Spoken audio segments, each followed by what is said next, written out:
Good morning. Good morning. We have a question for you. Are you up for an experiment?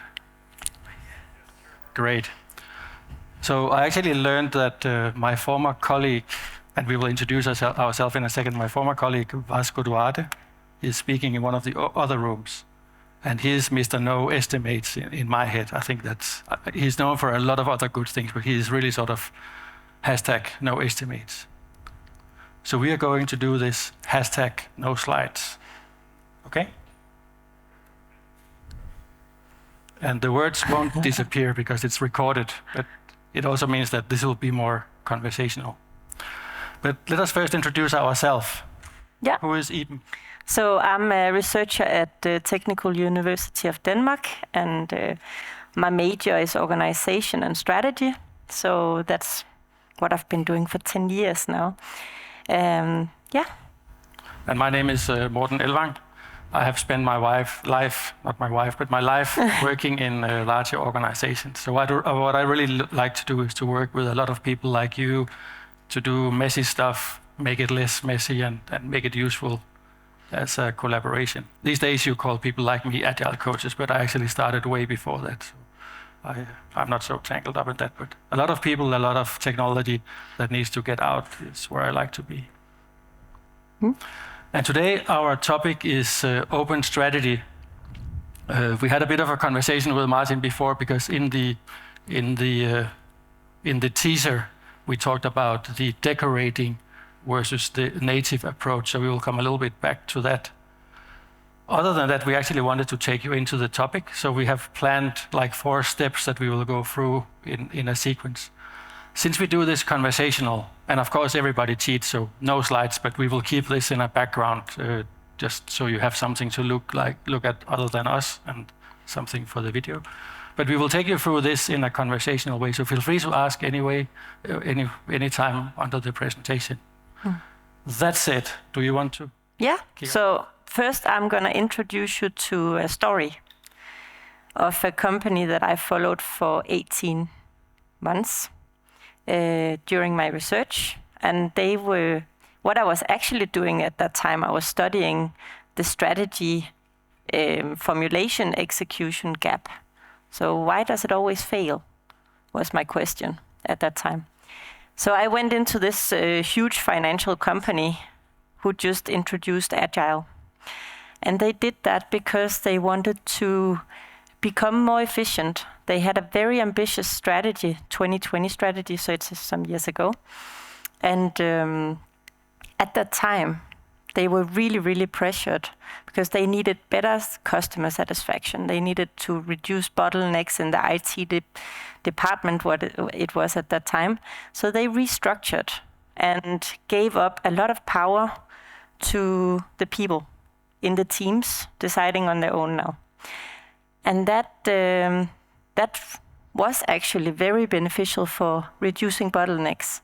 And they also show that this was a huge success, actually. They could produce much more. It was much more. Customers were happy. Everything went well until managers said, hey, what the heck? We lost the control now. We don't actually know how all the things we do contribute to the 2020 strategy anymore. So by giving up that power, actually all things that were on the agenda and into the system had to go through the agile organization into that what is called a backlog, which is a priority list of things to do. So all power to the people was happening, actually. And the situation became that they thought this was too much. So they reduced it back to a 50-50. 50% you can decide, 50% we decide, right, folks? So you have 50% of rights to decide and put things into that list, prioritized list, and we decide the rest of the 50%. And this negotiation went on, so it's a power game. But it actually forced and introduced open strategy, unintended, into this company. Before that, I was reading stuff about strategy, open strategy. So what is actually open strategy and how is it how is it different is also a question. And what struck me at that time, which is only like 5-6 years ago, was that people talked about open strategy as fully giving up power and changing the processes as something that was rather utopian. We never really saw that in companies. And often it happened as what we call a decorator approach, where people sort of like a Christmas tree. The tree is still a tree, but you put stuff on it. So it seems to be open strategy, but it's actually not. If you look into it, it's not really giving up the power truly. It's only like, okay, we listen to you now for 2 weeks, give you an input, but we decide, right?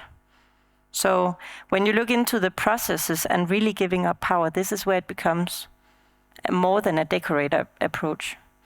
And this is where you actually get the true insights, and processes are emergent. So this is the difference, where you really push things. So this story helped us to think further about what is then happening in this field, and we now see you all here. So a lot of things is happening in the field. A lot of companies look in that direction all of a sudden. A lot of movements push in that direction. Turbulent markets, much more efficiency request, young generations requiring, not only young, but new generations that require more meaning in the job, the ESG, sustainability agenda, a lot of pressures that actually force companies to think about how can we become more open and more sustainable also in that process, in that matter. How can we become more adaptable is the other essence of it, and transparent. And these are the 3 things that actually makes open strategy. So if you think, the wheel up here, slide 4, if you want to... It's not a slide, it's a picture in the background. The picture background 4, shows the 3 aspects of open strategy. So it's transparency. The first, you need to be transparent in your process, your knowledge. People have to have access to the knowledge and to make decisions. You also have to be transparent about the processes of how you do things, why you do them, and how people contribute into that strategy. So they have to understand what is actually my contribution when I make this in my... Went off. Okay, it's back. When I do this in my daily work, I contribute to the bigger picture in this way. So this is transparency. Openness to people is the other one. It's inclusion. Links directly into the inclusion agenda, which is also more people around the table with diverse backgrounds. And we need that. Why? We need that because people with different pictures and understandings will contribute also to knowing better, knowing what you should have known. And you do get punished if you should have known better, but you didn't act and you didn't look for the information, right? So bigger, you think about a company just in your mind that should have known better, but then became one of these cases where they big time failed. Good case is Nokia. They could have known better. They stuck to their own strategy. Many reasons for that, but still, if they would have been more open, we would claim they could have known better. And then they become punished. People say, okay, this is, we don't feel sad because you should have known better, right? So it's a very big, severe thing to avoid ending up in that situation. Yeah. The last part is adaptability, as I mentioned before, which is also that you look into being open to the process. So things emerge. Emergence is a premises for our being. And by understanding that, like thinking about emergence as a premises for any plan, you will also be aware that this is only a plan to the sense that it needs to be adaptable and changeable. And you need to understand when to adapt and when not to adapt. So there is something sticking to the plan. This dualism here is sticking. When do you stick to the plan and when do you adapt to the plan? So you need to all the time have this, are we on the right track now? Hands on the wheel. Okay, we're driving. Yeah. Okay, okay, now we have to make a U-turn. Okay, we'll do that. We are aware, we are open to changing. Yeah. So, and with that, I'm going to give the... Do you want to... We normally have a clicker. We have a clicker, so yeah. So usually, usually the one with the clicker is in power. So I'm giving over the power to Morten now. Thank you. Yeah. How is it going so far? You have a feel for what open strategy is? Great. And actually feel free to ask a question anytime. Just before going to the thing I want to talk about, I want to land a few what I would call semantic points, which are actually quite important for this. Are any of you familiar with options theory? Yeah, somebody won the Nobel Prize about this. So the whole idea of an option is that you limit your loss and preserve the upside for a win. Okay, so you limit your loss and you preserve the upside for a win. And there are some wonderful games you can use to illustrate this. We even picked up some chocolate coins on the way in because we have a flip of coin to do it. But long story short, this is really what it's all about. It's about being able to see sooner, hey, this is not working out, and do something different. That's really the magic behind this. That's point number one. I'll make 3 if I remember in my head. The second one is about opportunity cost. Do you know what opportunity cost is? I'll share my story anyway, because I kind of enjoy it. So to illustrate the point of opportunity cost, imagine yourself as a man. I'm a man on a beach on a sunny day. It's amazing weather, blue sky, not a wind, and it's really, really hot. And you're walking down the beach with 2 little kids in your hand. You're all wearing your swimsuits, of course, decently dressed, on the way to the ice cream stand. It's a little bit far away, and it's okay for you, but for the kids it's a little bit long, and they are talking a lot about the ice cream. You brought 20 crowns, 50 crowns, Swedish crowns, to this place, and you get there, and there is a big sign, ice cream, 25 crowns. Luckily you have enough money, but they also sell beer. And this might be a little bit cheap for Sweden, but believe it or not, but the beer is really, really cold and nice, and the price is 50 crowns. You're really thirsty, it's really hot. You're looking at the beer, you're looking at the kids, they are looking at the ice cream. What do you do? Well, any decent human being would of course buy the ice cream for the kids, because when you come back to your significant other with crying kids and a little bit smelling of beer, that's just unthinkable, right? Or unpayable. But the price for that ice cream is also kind of unpayable. So the point of opportunity cost is that the price of those ice cream is not the 50 crowns. It's not getting the beer. Okay? So opportunity cost is really what it's all about, is that when you have openness, everybody is able to fairly price the cost of their action against other viable options. Okay? So making everybody able to do that on behalf of their colleagues and the guys in the other silo and the other silo and the other silo is really what we get to. That's when you are efficient in working together. Does that make sense? Then the last thing, which is a bit on one of the non-slides up here, these glasses, the drive versus the avoid.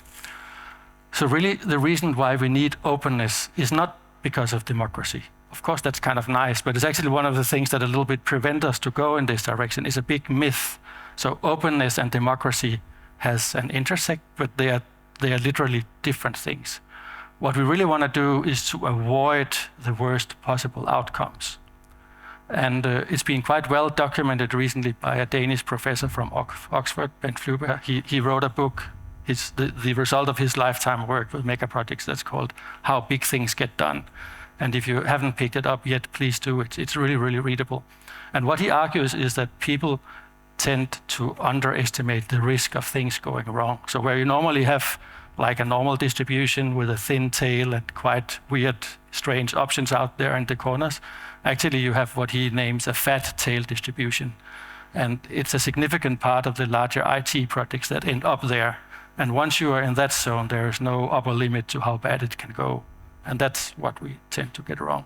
So the reason for the openness is actually, of course, the better, more open you are, the better you can innovate, diversity, all of that. Absolutely, that's well understood. But what we haven't gotten so well is the need to avoid things going wrong. Does that make sense? So that, yes, please.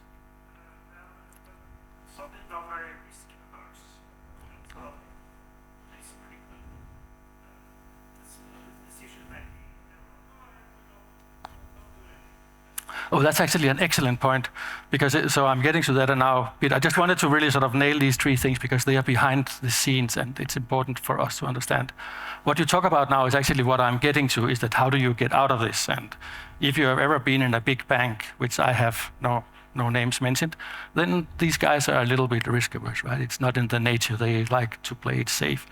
So actually you get a little bit over-controlled. And also there is a bit of bureaucracy. So our experience is that to actually work with this, you need to unmess yourself a little bit as one of the first steps.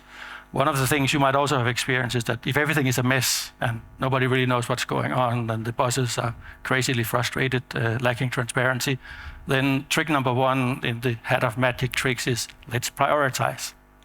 Does it help? Not really, maybe for a short while, right? But actually it can even make things worse. So you basically need to unmess a little bit, or as Don Reinerson has been teaching us, you need to de-scope and reduce the load, and then you can prioritize. But you often miss that first step. So it's a little bit in the cluster of things that you talk about. How am I doing on time? I still have a few minutes.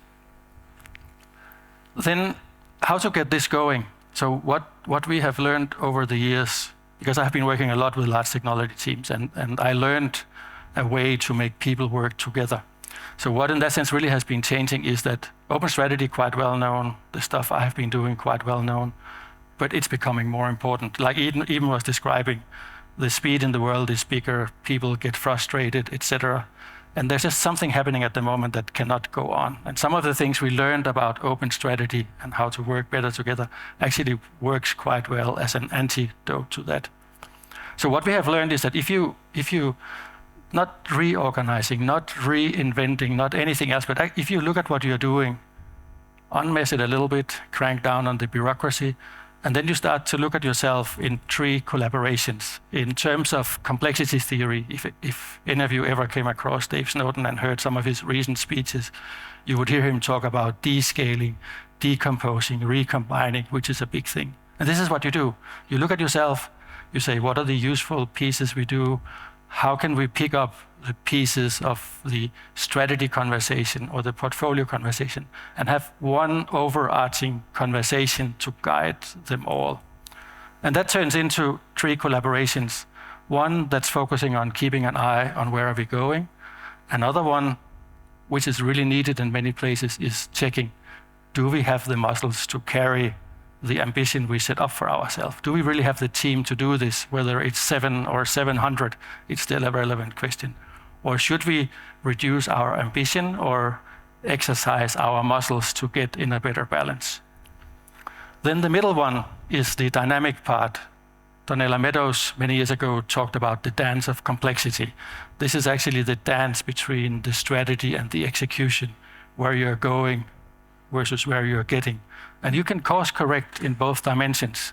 If you are moving in a great way but a slow way, then maybe you want to reduce your ambition.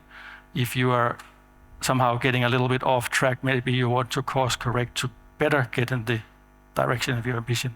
But both becomes a bit of a fluent thing. And the term, still actually looking for a better one that we came up with for this, is delivery alignment, the constant reconciliation between intent and contribution. Who saw the video with the horribly voiced submarine captain who gave away all his rights except to fire the missiles? Have you seen that? David Marquet turned the ship around. It's really watchable if you can learn to live with the voice of this animated video. But what he learned by giving up power in the submarine is today called intent-based leadership, where you talk about intent. What we do is we expand it a little bit and we talk about intent and contribution. So you have like one shared intent decided by the big cigar smoking bosses, or collectively, it doesn't really matter, but you got to have it. And then you have the contributions, which are a little bit like the cogs and the wheels, the different pieces of the puzzles that contribute to getting there. Of course, with the dependencies we all hate but need. So reconciling that on an ongoing basis is really the dynamics of that conversation. And you know what? The thing is that you can do this in a few weeks. I have done that. So I had a conversation with Tom Gilp, who challenged me because I'm a consultant, so I like to sell people no matter what they do. So I sort of argued that it takes a month to get started. He said, come on, Morten, if there is a crisis and the biggest boss of the biggest bosses call you and say, I'm in despair, we got to do something, how fast can you do this? And actually you can do it in less than a week. The first conversation requires preparation. It cannot happen unprepared in a sense, but even that you could crank down on. So literally, even the largest organization, you can rig them up to have like some form of useful collaboration and get this conversation going.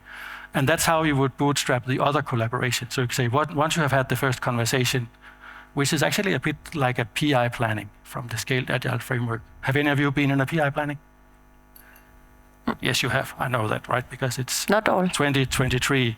So if there's an odd bird out that hasn't been there, then there's still something for you. But the thing is that it actually works quite well if it's a little bit like a virgin setup. And the one thing I took away is that when someone is there for the first time and actually really engage and participate, and there's not something crazy dysfunctional, the one thing they all agree when they come up is that, oh, wow, this is actually the best overview I ever had of what we are doing. I really get it now, right? You have heard those plan presentations. And that's alignment. The planning is just a trick to do there. So what we do is that we take away all these planning things, because actually you can do that at home. And then we focus on the alignment, the conversation on how everybody see themselves chip into the strategy with everybody present, so that if somebody is doing something that's not reconciled well with another party, then they can say, hey, wow, it sounds really great, but that's a bit of a movie script because we are not doing that before Christmas, right? So you've got to make another plan. It also means moving the long-term perspective into a much more short range. So you need to have both a short and a long-term range going on at the same time. So it's a much more complex way of working with strategy. Yeah. Well, the thing is that it's actually very important to say that does not destroy the long-term perspective, but emergence is now, right? It's now that you discover that no, it's not a good idea to do a big oil rig in 2050 in the North Sea because all the cars are running on electricity. Yeah. That's where actually we wanted to land our pitch. And I know you're wondering now, what are these crazy guys going to do with the other half of the time? But isn't it kind of nice, no slides? Normally it takes us an hour to do this because all the slides are in the way. So really appreciated you were with us. Yeah. We might have left one of you with a question. So any sort of immediate question or some big expectation we failed to hit? Going on. This is Sweden, not Finland. So I know you will ask if there's something. So actually we want to, oh, please.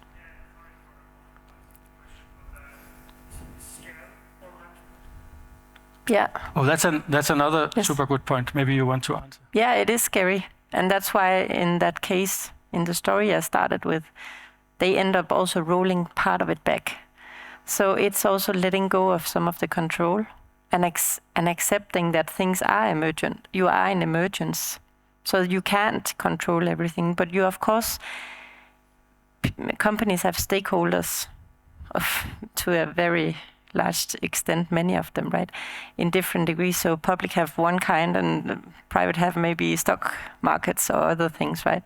So there is also something to, we are expected to plan and be precise. So how can we navigate that? How can we lead that? It's new requirements for managers now, for leaders, right? And stepping up to that is difficult, but it's also a movement now. So we see also that if we accept that this is much more, so that it doesn't become a self-project, right? So the thing is, if you make many strategies are not very useful practically. So why do we spend so much money on them? Why do we spend so much time on them? It's an illusion, right? So we work with illusions right now. So why, if we accept that this is the fact, then we should also be respectful to our time and resources and do something different, and also avoid not seeing what we should have seen. So this is why it's sort of like, now what I started with was also saying 5 years ago this was utopia. Now it's not. So things are happening. So it's a movement. So I think it's slowly happening. People start accepting this as a premises. I would just add a few things as well. And actually you were onto something, because there's only one thing that's really between you and being successful with this. And it's just learned over and over again. And again, if you're in a big public classical organization, a big financial institution, or anything that looks a bit like it, there is a quite well-knit inner clockwork that some people would call bureaucracy, but actually served a purpose in the past, so that's kind of okay. But this is a huge transfer of power from the bureaucrats, the people who make their job by passing on information and limiting access to people higher in the hierarchy, to the technocrat who has the hand at the coal face, either customer facing or technology facing. And the shift is even so dramatic that with the modern instrumentation, like interoperability, the data being one truth, it's no longer needed. So there's a real need to transfer those people to somewhere else. There's no natural transition. And they kind of know that, and they also know that it's their kids, well, not in the Nordic countries, but at least it's the size of their car that's somehow tangled up in this equation. So there's a lot of inertia there. The other interesting shift of a little bit of a different nature is the shift in time perspective, which is a bit subtle. But we actually used to do strategy on a cadence, right? It's 5 year, it's every year, it's the budget. But that no longer works. You can still do that, but it's gonna be like a rhythm. The real strategy is when real strategy is needed, because it's emergence, and you gotta change when you gotta change, and you better be able to do that. So it completely shifts the time perspective. You can still do development on cadence, that's beautiful, but strategy on cadence is a bit short-lived. You also do need a direction. So going just operations is also not the solution, right? So you still need some perspective to drive towards, but you need to accept that this is not the final, it's not a failure if you don't end in that direction. Yeah. So Very well. adjust, yeah.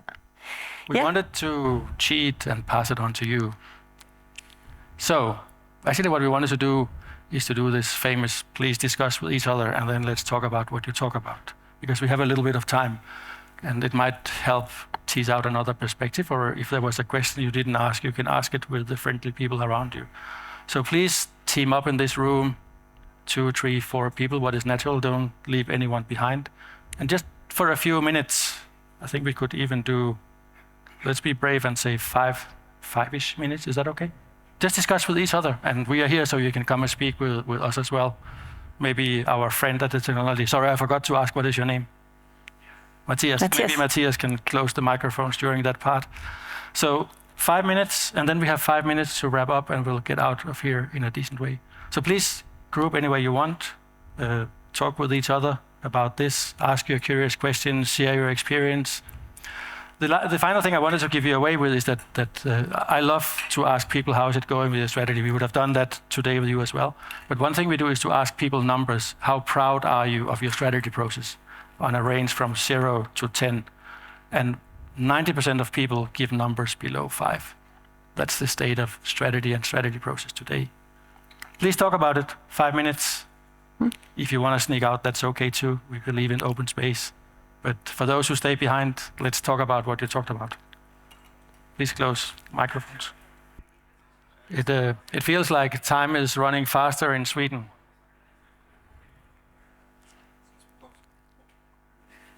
Exactly. I actually very often commute between Denmark and Finland, so I spend a lot of car time in Sweden. It's sometimes a bit slow. There is 666 kilometers between my home and the ferry in Stockholm. Actually, 667, which is good, because then it's not the devil's number. You had some good conversations? And Matthias just reminded that when you ask something, then we have to repeat. So let's just take a few points and please try to make them repeatable. I will try to repeat them also to acknowledge I understand. Questions, comments?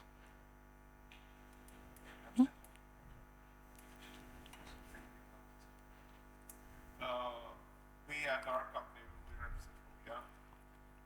We have like this structure where we have the mother company and we split.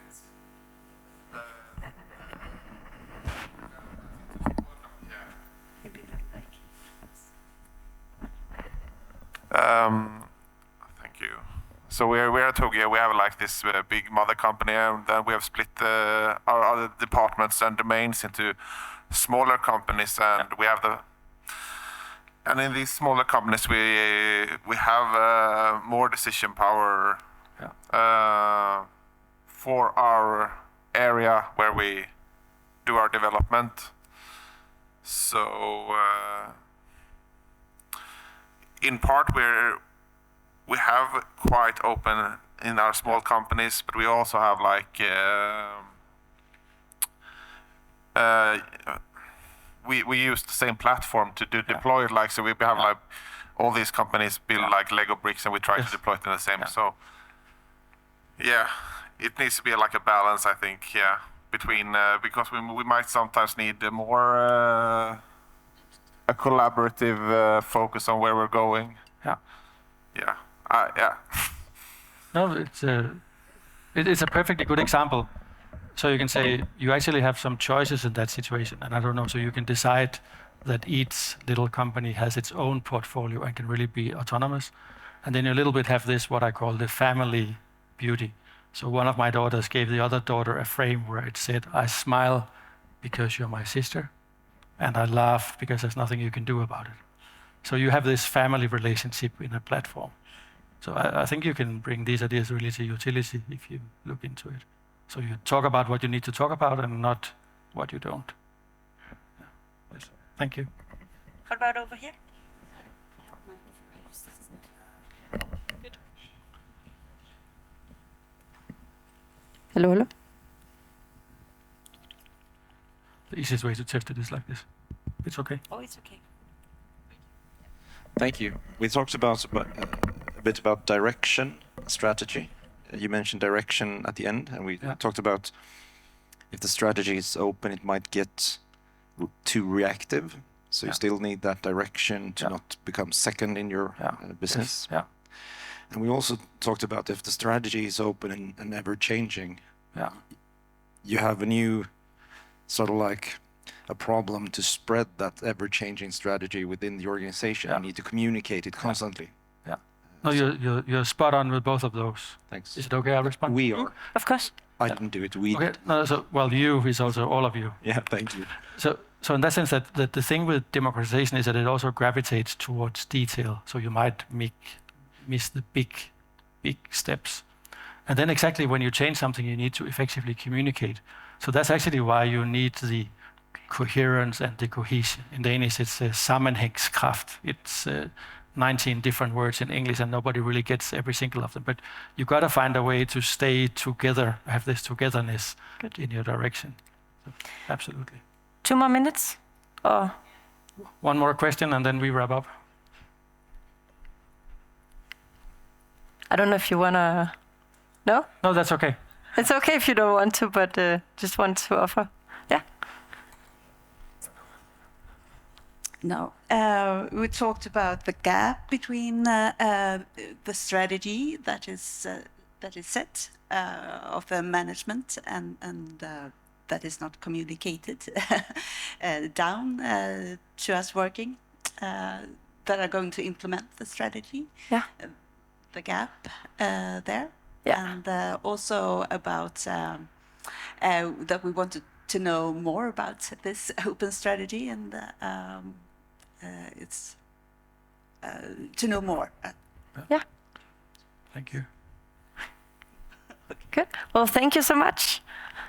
It's interesting also to hear your discussions. And did you have something to add here? I don't know if you were part of the same group. I think we actually need to wrap up. We need to wrap up. We'll Okay. be around for It's good. a Yeah. short while afterwards. Just before we say the final words, was this okay for you? So from my side, I personally believe that this is the answer to what's next after Agile. I see this is going to be like a huge trend. And the thing is that if you mess up around the portfolio and the strategy level, you actually can't compensate for that in any other place. So that's what intrigues me and took me into this area. Thanks a lot for joining. Yeah, Final thank you. words for Iben. Yeah.